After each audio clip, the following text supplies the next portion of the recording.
in email, phone call, anyway, you have my contact. You can see some of these common arguments on our YouTube channel, Raising Altars, that's R-A-Z-I-N-G, Altars, A-L-T-A-R-S. That's a YouTube channel that you can see a lot of those common arguments and actually some interaction with other legislators too.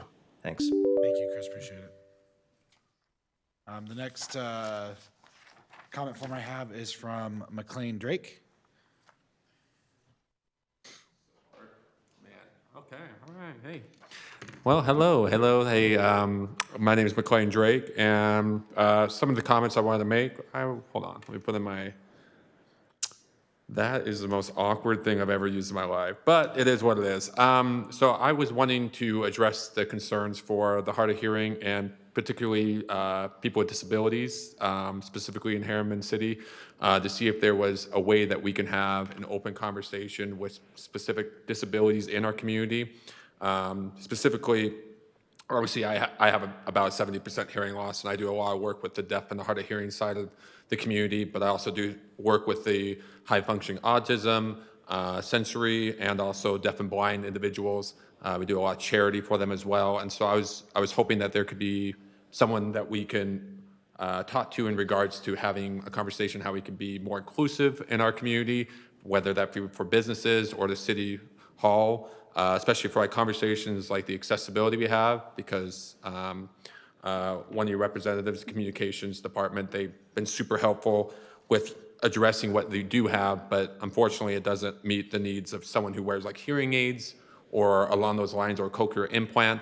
And I imagine that's just due to lack of knowledge of it. So I was hoping that that could be something addressed for disabilities, not just hard of hearing and deaf individuals, but just disabilities in general, since I know it's something very much overlooked with everything that gets debated in today's topic. So I was hoping that that would be something that we could talk about in future things and someone I could talk to future events, I guess. So yeah, that's all I wanted to address. Appreciate that, McLean. I'd say if you hold on just a second. We'll, Wendy's gonna get his info, we'll talk to him.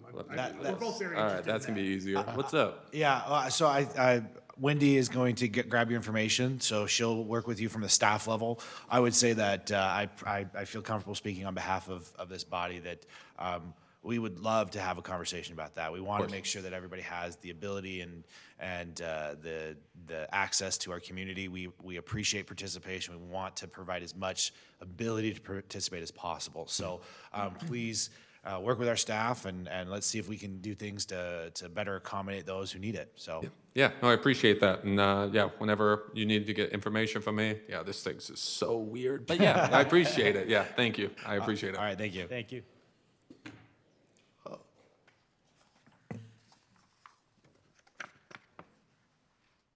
All right, so that brings us to the end of the forms that I have. If there's anybody else that would like to come up and speak, please come up and state your name. Teddy Hodges. I just want to say thanks for the events department last Monday night at the Harriman Hall. Even though storms, rain, rescheduled, it was a blast. If you guys had time to come out, it was amazing. So good job on the events department. So that's it. Appreciate that. I would have loved to attend, but the reschedule didn't work with mine, but it's one of my favorite events, so thank you. Okay, seeing none others, we will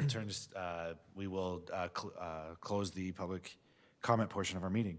We'll move on to item 6, City Council Board and Committee reports. The garbage district, Wasatch Front Waste and Recycling.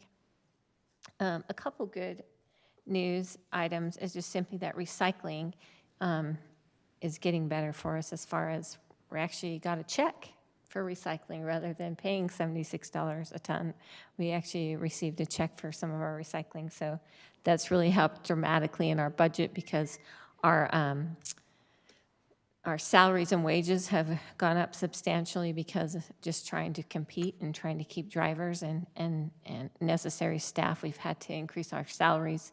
And so the recycling change has really helped compensate for those salary increases.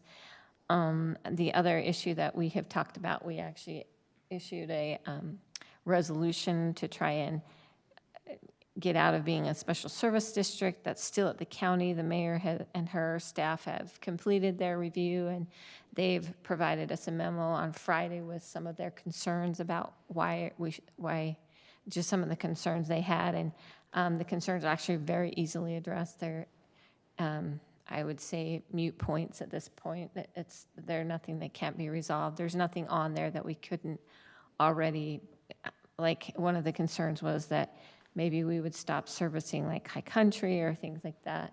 Well, we could right now if that was a choice to make it. Changing the status of the district doesn't change any of the things that they were concerned about. So obviously that's not our intent, but it changes nothing by changing that type. So, but because it's budget season at the county and they're mired down in that, it might be till the first of the year before we really see that on their agenda. And then, the water board. I was able to participate in the conference that was had up in Midway 2 or 3 weeks ago. It was just always fascinating to me, some of the intricacies with water. But there is Deer Creek Reservoir is essentially where we get the water that we buy from Jordan Valley. It all comes down through Deer Creek. That's the diversion point. Deer Creek is actually run and operated by the Provo River Waters Users Association, which is technically a private, an NPO. They're not a government entity because there's most of the people on the board are government entities, but there's some irrigation districts and things like that, so they're not 100%. They're an NPO. And so they need 2 gates. There are gates down inside the reservoir by the dam that control, when they open and shut, they control the water that comes down the river and where the water diverts. And those gates are 80 years old.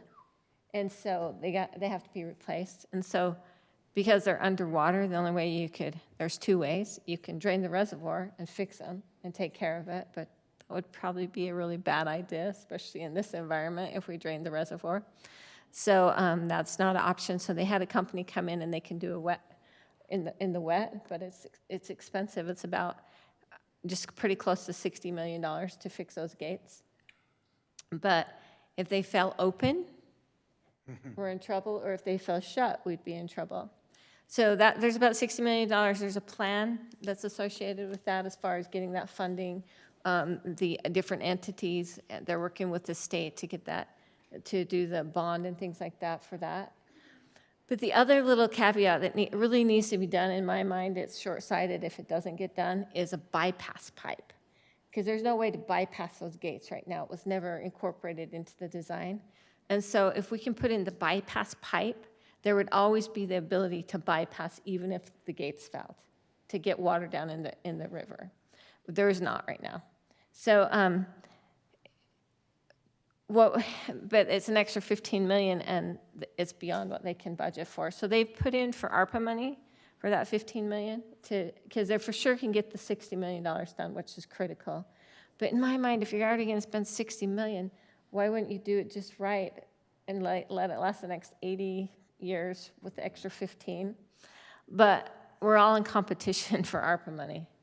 And so I guess I would ask you guys if you would be supportive. I talked to Candace about it. I tried to talk to a few legislators about it to see if we can't get that $15 million bumped up that priority list on ARPA, because literally if something happened to that, that's 1.5 million people are dependent on water getting diverted out of Deer Creek. And so it just feels like it would be important to make sure we get that extra $15 million to do it right, than to shortcut it and not put it in at this time. Would you guys be supportive of, if I can get the different bodies, even Salt Lake, Sandy, they're obviously the metropolitan area, but all of Salt Lake County is dependent on it. Most of Utah County, would you guys be supportive if the rest of the legislators in those areas would be supportive of bumping that up the ARPA list?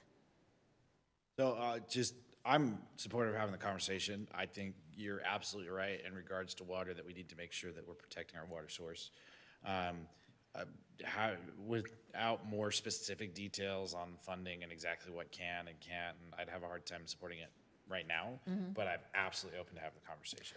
And I would totally approve putting this on a future work meeting agenda so that we could have that conversation in a little bit more depth. Well, let me pop you just a one-page white page Yeah, that that'd be explains. helpful. I'll email that to you. I just wanted it in the public consumption so that you understand. Those are the conversations I've been having with legislators on behalf of the water district. But We'd like to do it on behalf of the city as well. yeah, on behalf of every municipality that's going to be affected by that water source, I would just rather just do it right while everything's tore apart. Yeah. I mean, doing it right versus doing it cheap is something that we try very hard not to do here in the city. So I think it generally falls in line, but once again, you're right. It is a competition for funds. We've got other projects, and what's the risk? The risk is high, but the reward is So there's a lot of things going to it. But I am open to having that conversation and be willing to seriously consider doing that from the city standpoint and saying yes, we would support. Well, and I'm of the same opinion. Okay. I would love to have the conversation. I would appreciate the white paper yeah, to be able to explain that. I'll get you that white A paper. question, do you know, I know there's still a lot of uncertainty, but do we know if there's potentially maybe any funding that would be available that could be put towards this that's being included in the, close to being passed, new infrastructure? I legislation. don't. Part of the problem is it's a project that has to go. It's not something that can be delayed. The gates have to get fixed. They're to the point where it's like, They're concerned of it. they won't shut them right now because they're afraid if they shut that they won't come No, and back I open. understand that on that piece, the additional 50 million, like I was saying, if there's an opportunity with the new infrastructure legislation that appears to be close to being approved, that to, as another avenue to at least explore Yeah. for funding. And I asked the powers that be how come we're not just asking for direct allocation from the state? If they want to promote this growth, then maybe they should put in the 15 million for the other. But again, it's because it's gotten so far down the line, it's got to get done, that then the windows start closing on the time frame. So anyway, I just want you to know that those are conversations I'm having. I'm having those as a representative of Jordan Valley, not necessarily from Harriman City, but I just want you guys to be in the loop as far as that And goes. I think that's entirely appropriate for you to have as representative of the district. And like I said, I'm completely supportive of having the conversation, and I would lean towards possibly supporting that. Like, that would probably be my initial response, because let's be honest, I've said it 100 times, public safety should be the #1 priority of this body. Water, having access to clean water is basically the Life-sustaining? life-sustaining. Like, that is no questions asked, it has to work. So that would be my leaning, but I couldn't make a decision or make a true decision on that without more Yeah. specific. For sure, I totally understand, but I'll get you guys the white paper on it, just so you can kind of understand what the project is. And, they're getting, I think 40% through engineering or something like that, so they've got it, they have to get going on it, so. Just quickly, we talked a little bit about this in our work meeting, but South Valley Sewer Board held their meeting yesterday morning. Really, two things of note there. One, Mayor Staggs has resigned his position on the board, and so that has gone now to one of their council members who was sworn in yesterday, and now name escapes me, but it'll come back to me.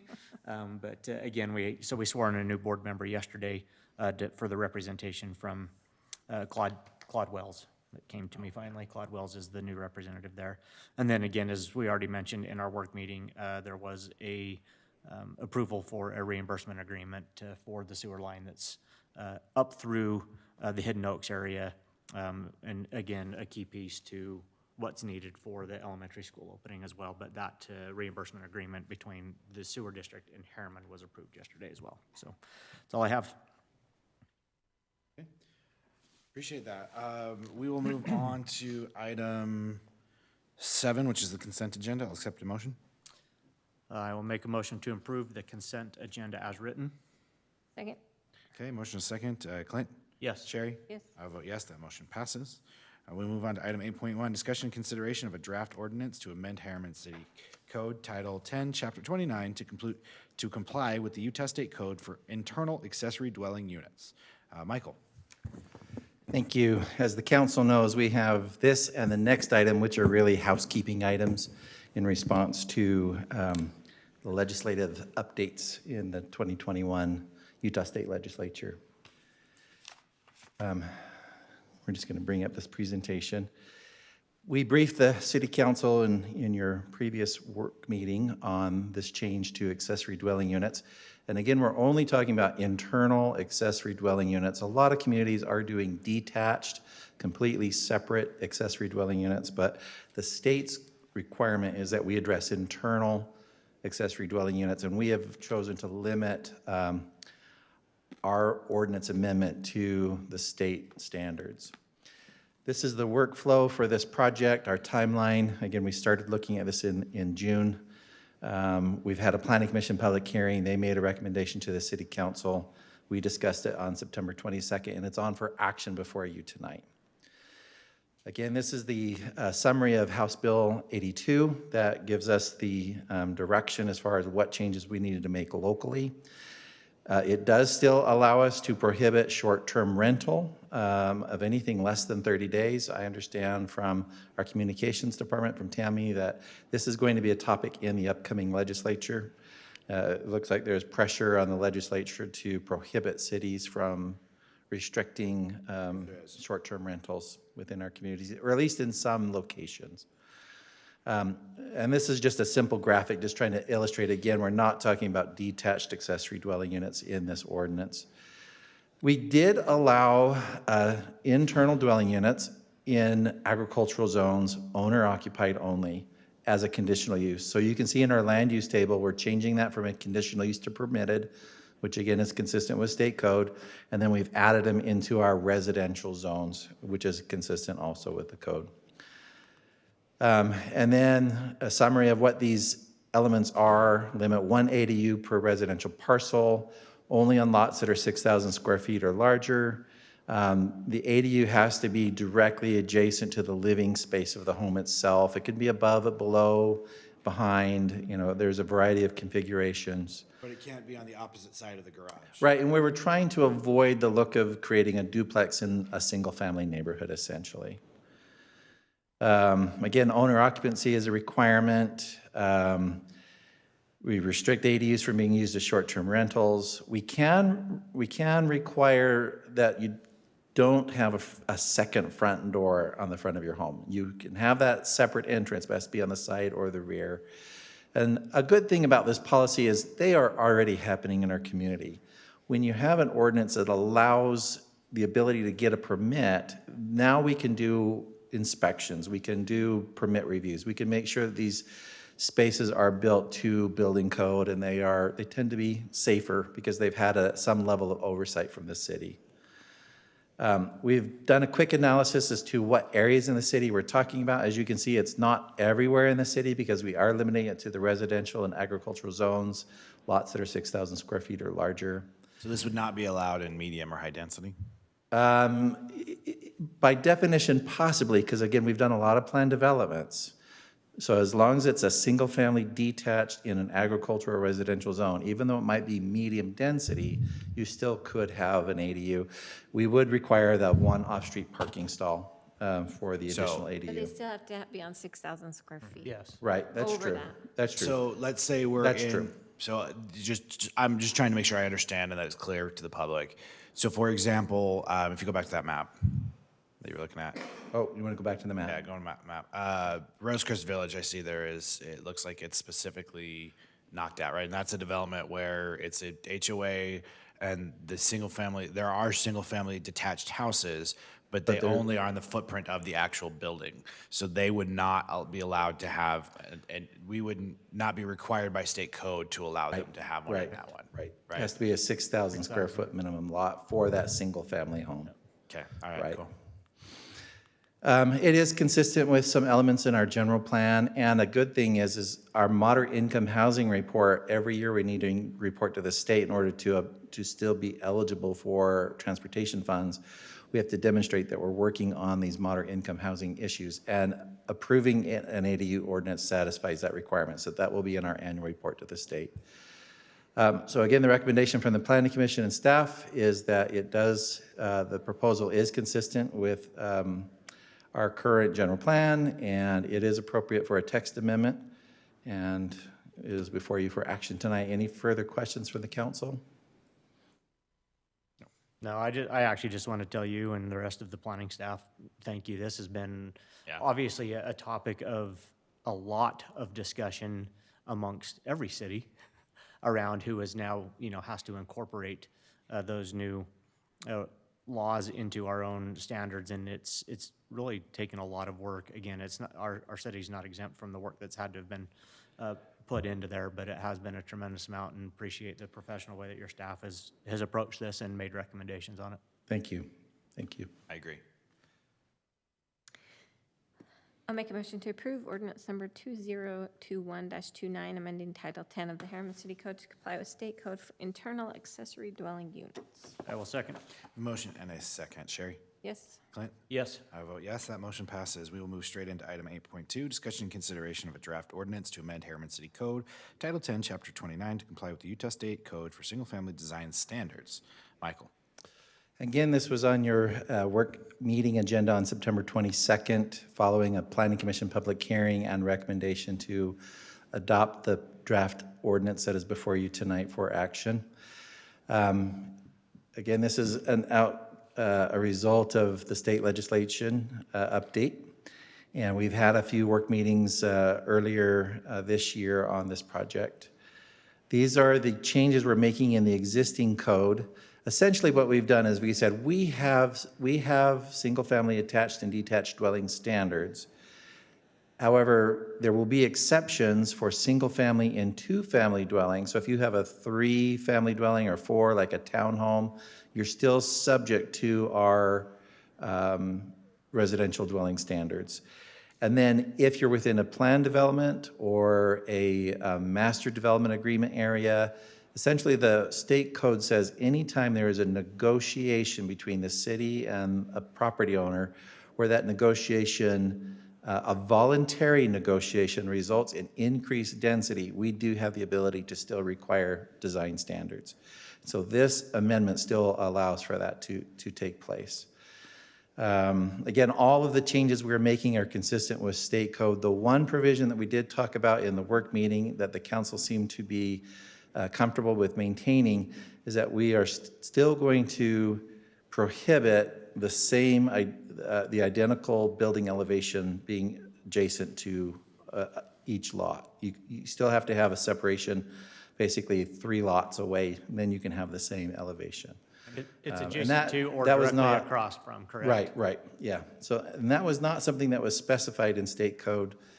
Planning Commission wanted to see if we could still hold on to that standard, and council seemed to feel the same way. So that's in the ordinance. We did not touch that part of the ordinance. I don't think the developing community is going to be really terribly worried about that particular one. So again, we're recommending approval before you tonight. Any discussion, consideration, questions from this council? Nope. Yeah, I'll accept the motion. I'll make a motion to approve ordinance number 2021-30, amending Title 10 of the Harriman City Code to reflect recent changes in state code for single-family design standards. I will second. Okay, motion second. Clint? Yes, Sherry? Yes. And I'll vote yes. Would anybody like to speak to that particular vote? I would, please. I would just like to say that, again, appreciate all of staff's work on making sure that we're compliant with state code. I'll be honest, my vote on this is a yes, only because, again, it's really statutorily mandated, or statutorily mandated. I don't necessarily agree with this legislation that was passed that takes away some of that local control and authority. I think at the local level is the best place for those decisions to be made of what a community's desire of look and feel is, and I think that that's accomplished through, again, some well thought out and appropriate design standards. And I think that once we get into a space to where that's starting to be legislatively mandated from the state instead of from the local level, it inhibits the local elected officials' ability to represent, again, their constituents and what they think needs to happen at the local level. So while obviously statutorily, we had to make these changes to be compliant, and that was my yes vote, doesn't mean that I necessarily agree with it, nor do I want to continue to see these type of changes take place. I have heard that there is some growing awareness that maybe the state went a little too far. Maybe we'll see some softening or some modifications to this standard in the upcoming legislature. Yeah, We'll see. and I've heard a little bit of that as well, and I think it's important as communities, which is really the basis for my comments tonight. I think it's important for communities to make it known that we feel like it was an overreach. That again, trying to mandate that from the state level instead of leaving that at the local jurisdiction is just not appropriate in my opinion.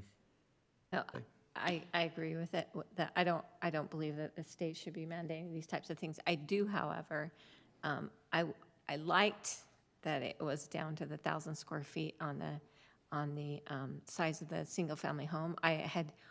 I had talked about that even in our own city, trying to see if we can address that, bringing that minimum down, because I feel like that was very appropriate zoning type of ordinance type things that we can have here in our city to be down to the 1,000 square feet. In certain locations, I think that was very appropriate. But I agree, I don't like it when it comes down from the top. It's better if locally we make those decisions.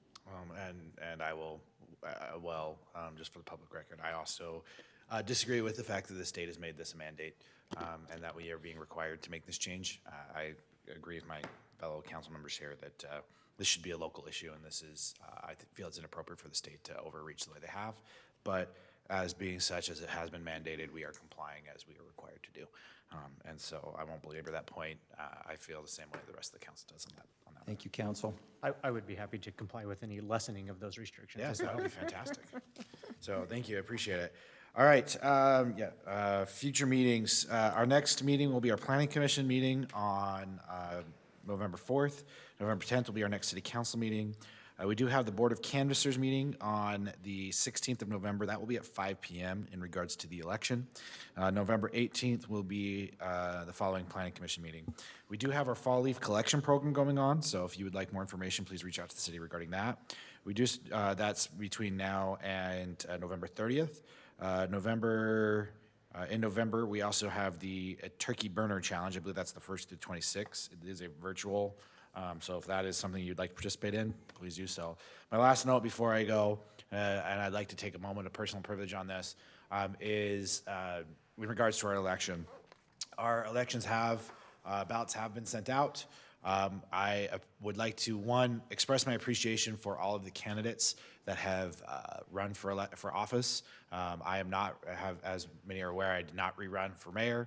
I look forward to seeing, regardless of who is successful in the election, look forward to seeing the new leadership come in and continue the strong direction which I feel that the city is moving. And I appreciate the candor and way in which those candidates have taken on in this election. I would encourage all of our residents, your ballot should already be at your house. Please fill them out. Please take the time to participate in our elections. I know I'm talking to no one in the audience right now, but if somebody happens to listen to this, I would please encourage them before that November 2nd deadline. That is election day. If to vote by mail, you would need to have that submitted the day before. On election day, you can vote in person here at your voting location, or you could drop it off, your mail-in ballot. You could drop off on one of those days at one of the official polling boxes. We have one right outside of City Hall, so that would be an option that's available for you. I just have this is 5, I think it's. Is our Board of Canvassers meeting? No, I mean, Sorry. the work meeting. Oh, the November 10th work meeting will be at 5:30. That's where we've generally got. Okay, so no, thank you, that's a good call out. But once again, please take time to vote. It's very important, and I'm sure that those candidates will appreciate your support. Other than that, I would accept them. We do not, just for public notice, we will not have a closed session. We have no items that we need to have closed session on, and so there will be no closed session today. We will go ahead and accept a motion to adjourn.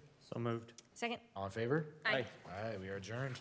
Dang, that's terrible. We have to get out of here so early. Before 7:45? That's amazing.